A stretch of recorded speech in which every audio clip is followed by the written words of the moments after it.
Hi friends, नमस्ते।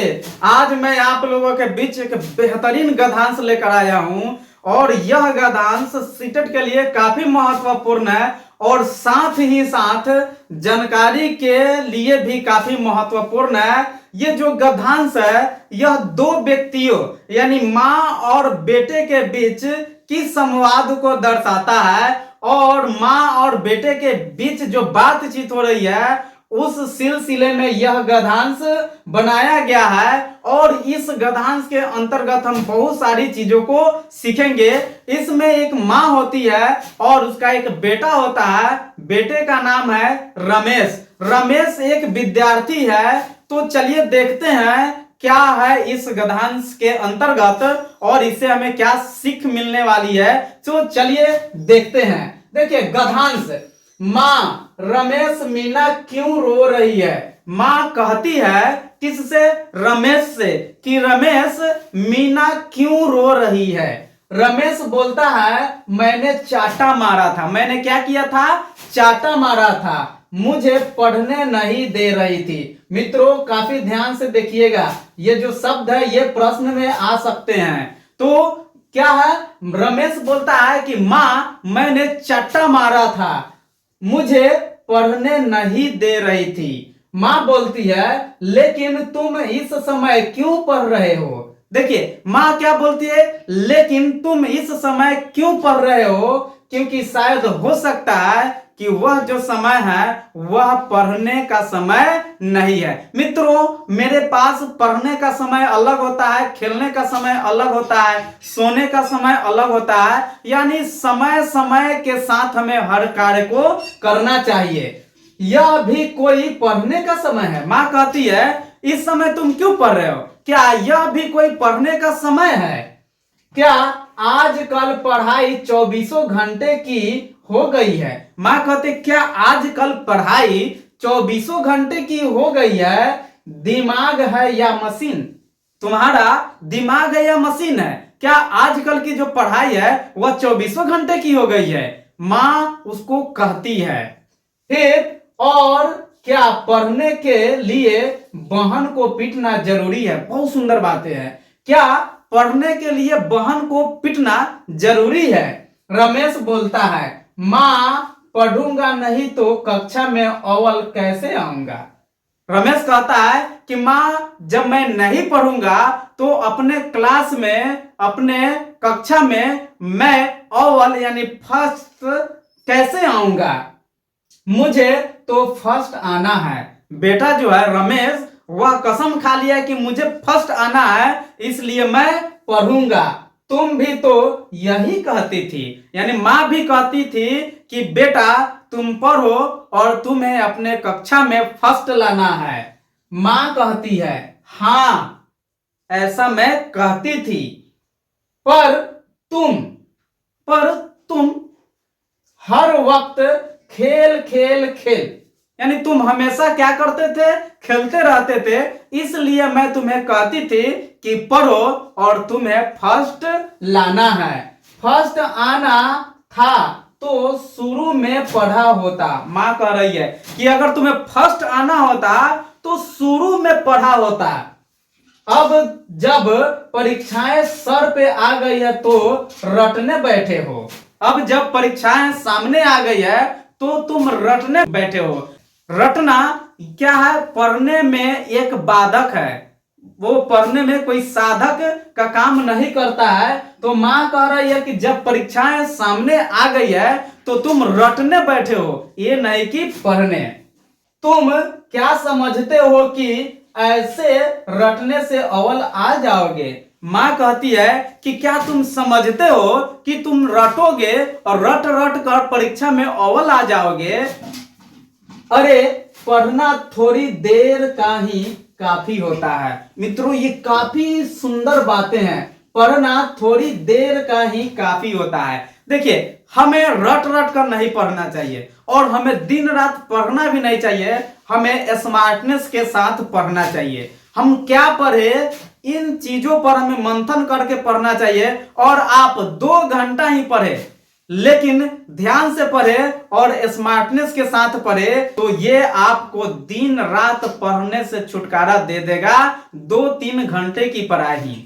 क्योंकि जब आप स्मार्टनेस के साथ पढ़ेंगे तो आपकी जो पढ़ने की शैली होगी, जो आपकी ज्ञान हासिल करने की जो शैली होगी, वह एक अलग शैली होगी। यह नहीं कि 24 घंटे पढ़ते रहे और कुछ सीखे नहीं, बस रटते रहे।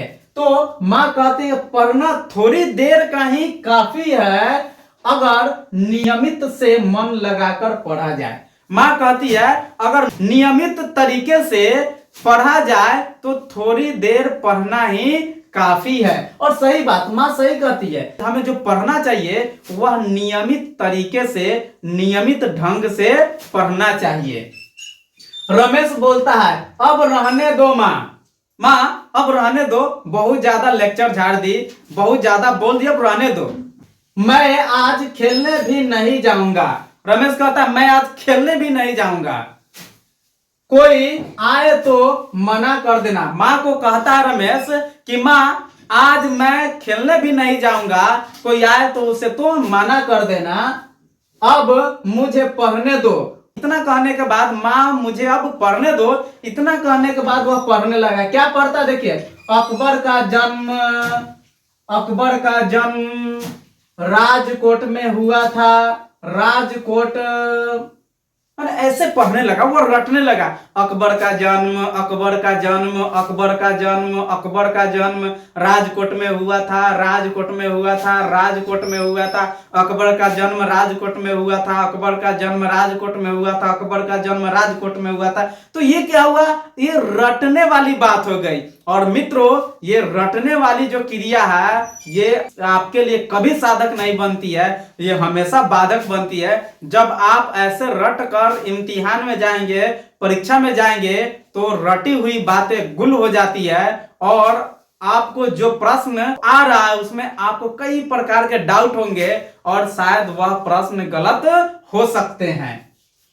माँ अकबर का जन्म जहां भी हुआ हो, माँ कहती है कि अकबर का जन्म जहां भी हुआ हो तुम्हारा जन्म यही हुआ है। माँ कहती है कि अकबर का जन्म जहां भी हुआ हो तुम्हारा जन्म यही हुआ है और मैं तुम्हें रट्टू तोता बनने नहीं दूंगी। और माँ कहती है कि मैं तुम्हें रट्टू तोता बनने नहीं दूंगी, पढ़ने के समय पढ़ना और खेलने के समय खेलना अच्छा होता है। माँ कहती है जब पढ़ने का समय हो तो खूब अच्छी तरह से पढ़ो और जब खेलने का समय हो तो तुम खेलो भी। ये नहीं कि दिन रात खेलते रहो और दिन रात पढ़ते रहो, ऐसी कोई बातें नहीं है। तो चलिए इस गद्यांश के माध्यम से हमें बहुत कुछ सीखने को मिला कि हम कैसे पढ़े, किस समय पढ़े, किस प्रकार हमें पढ़ना चाहिए। और पढ़ते समय अगर कोई बहन आपको तंग कर दे रहा है, भाई तंग कर दे रहा है तो आप उसे मारेंगे या कैसे संभाल अपने आप को हैंडल करेंगे, इन सारी चीजों पर इसमें बातचीत हुई है। तो चलिए देखते हैं प्रश्न। मीना और रमेश है, मीना और रमेश क्या है, मित्र हैं, यानी वे दोनों दोस्त है, भाई बहन है, सहपाठी है, रिश्तेदार है। तो मित्रों मीना और रमेश क्या है, तो रमेश और मीना जो है वह क्या है, दोनों भाई बहन है। रमेश और मीना कौन है, भाई बहन है। आंसर क्या हो जाएगा, 2 नंबर ऑप्शन भाई बहन। रमेश ने मीना की पिटाई की क्योंकि वह कक्षा में अव्वल आ सकती थी। नहीं, ये गलत बातें हैं, इसलिए रमेश नहीं मारा कि मीना कक्षा में अव्वल आ सकती थी, ये गलत बात है। अक्सर शैतानियां किया करती थी, नहीं ये भी गलत बात है। वह मीना जो थी अक्सर शैतानियां किया करती थी, ये भी गलत बात है। पढ़ नहीं रही थी, बिल्कुल नहीं, ये भी बिल्कुल गलत बात है। मीना क्या कर रही थी, पढ़ने नहीं दे रही थी, यानी रमेश को तंग कर रही थी, उसे पढ़ने नहीं दे रही थी, इसीलिए रमेश ने चाटा मारा था। ठीक, फिर ये प्रश्न नंबर 3, कक्षा में प्रथम आने के लिए आवश्यक है, यानी कक्षा में हम प्रथम कैसे आ सकते हैं, फर्स्ट कैसे आ सकते हैं, इस गद्यांश में इस पर चर्चा की गई है।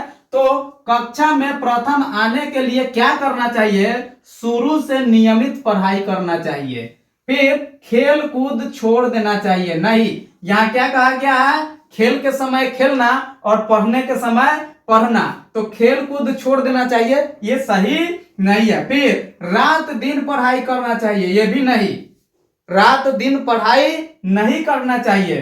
फिर पढ़ाई के दिनों में परिश्रम करना चाहिए, ये भी सही नहीं है। क्या है कि पढ़ना थोड़ी देर का ही काफी है अगर नियमित मन लगाकर पढ़ा जाए। कैसे पढ़ा जाए, शुरू से नियमित पढ़ाई किया जाए तो कक्षा में अव्वल आ सकते हैं, कक्षा में प्रथम आ सकते हैं, लेकिन पढ़ने का एक नियमित ढंग होना चाहिए, एक नियमित तरीके से पढ़ना चाहिए। फिर देखिए 4 नंबर, यह भी कोई पढ़ने का समय है।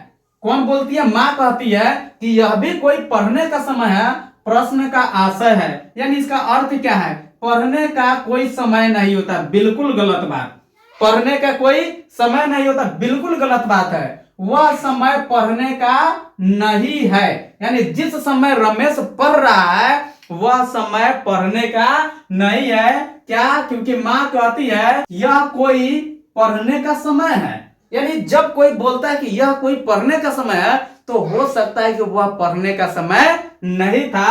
इस गद्यांश में यही कहा गया है कि पढ़ने का कोई समय नहीं होता, ये बात नहीं है। ये कहा, माँ क्या कहती है कि माने माँ का कहना क्या था कि यह कोई पढ़ने का समय है, अर्थात वह समय पढ़ने का नहीं था। यही आंसर सही है, लेकिन इससे आगे भी देखते हैं, यह भी पढ़ने का एक समय है, नहीं, बिल्कुल गलत। यह पढ़ने का ही कोई समय है, यह भी गलत। यानी क्या आंसर होगा किसका, यह भी कोई पढ़ने का समय है, प्रश्न का आशय क्या है, वह समय पढ़ने का नहीं था जिस समय रमेश पढ़ रहा था। फिर देखिए प्रश्न नंबर 5, निम्न शब्दों में भिन्न शब्दों को छांटिए, यानी ये जो नीचे जो शब्द दिए गए हैं इसमें से भिन्न शब्द, अलग अर्थ वाले शब्द को छांटना है। तो चलिए देखिए यहाँ क्या, फर्स्ट, क्या है ये, फर्स्ट डिवीजन, ओवल, ओवल का भी अर्थ होता है फर्स्ट। फिर ये क्या है, प्रथम, और प्रथम का भी अर्थ होता है फर्स्ट। लेकिन यहाँ क्या है, ये परीक्षा, ये हो गया इम्तिहान, यानी परीक्षा एक अलग चीज है।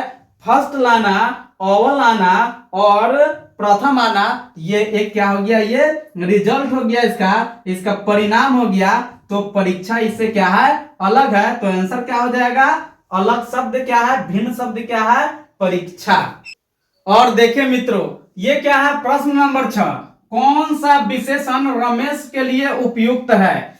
देखिए ये जो गद्यांश है, इस गद्यांश में रमेश के लिए एक विशेषण शब्द का भी उपयोग किया गया है, यूज किया गया है। तो वह कौन सा विशेषण है, रट्टू तोता होना, दूसरा क्या है, लापरवाह, तीसरा क्या है, पढ़ाकू, और चौथा क्या है, परिश्रमी। तो देखिए रमेश को उसकी मां लापरवाह विशेषण उपयोग नहीं किया है, उसे सुशोभित नहीं किया है, यानी रमेश को उसकी मां इस गद्यांश में लापरवाह भी नहीं कही है। उसके बाद रमेश को उसकी मां पढ़ाकू भी नहीं कही है, और रमेश को उसकी मां परिश्रमी भी नहीं कही है। लेकिन इस गद्यांश में उसकी मां कहती है कि मैं तुम्हें रट्टू तोता बनने नहीं दूंगी।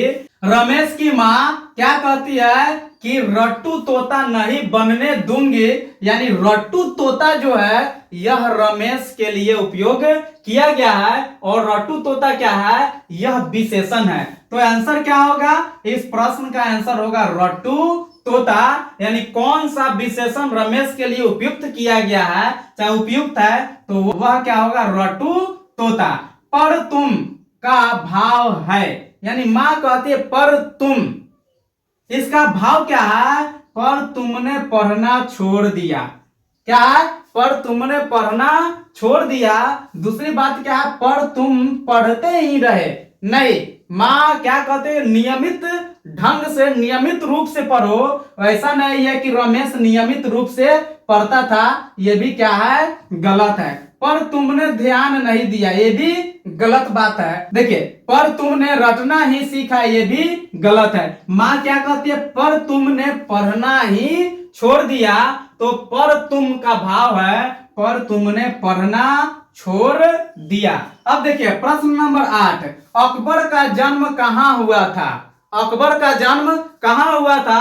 और ये जो रमेश है ये बार बार कहता है अकबर का जन्म अमरकोट में हुआ था, अमरकोट में हुआ था। यानी अकबर का जन्म जो है वह कहाँ हुआ था? अमरकोट में हुआ था। फिर देखिए 9वीं नंबर प्रश्न नंबर 9, बहुत निकट आना। बहुत निकट आना के लिए मुहावरा है, यानी बहुत निकट आना के लिए मुहावरा क्या है? ये क्या है? अब जब परीक्षाएं सर पर आ गई तो रटने बैठे हो। क्या है? माँ कहती है कि अब जब परीक्षाएं सर पर आ गई तो रटने बैठे हो। क्या? माँ कहती है कि अब जब परीक्षाएं सर पे आ गई, सर पे आ गई का अर्थ था निकट आ गई, तब तुम रटने बैठे हो। तो ये क्या है? बहुत निकट आना, यानी इसका मुहावरे क्या होगा? सर पर आना। यानी परीक्षाएं सर पर आ गई है, यानी बहुत निकट आ गई है, तो बहुत निकट आना का अर्थ क्या हुआ? सर पर आना। तो मित्रों ये काफी बेहतरीन गद्यांश थे और इससे संबंधित जितने भी प्रश्न थे उस पर हम चर्चा किए हैं, और इसे आप लोग ध्यान से देखें क्योंकि ये सीटेट के लिए काफी महत्वपूर्ण गद्यांश और इससे संबंधित प्रश्न और उत्तर थे। तो मिलते हैं अगले वीडियो में। थैंक यू, धन्यवाद, जय हिंद।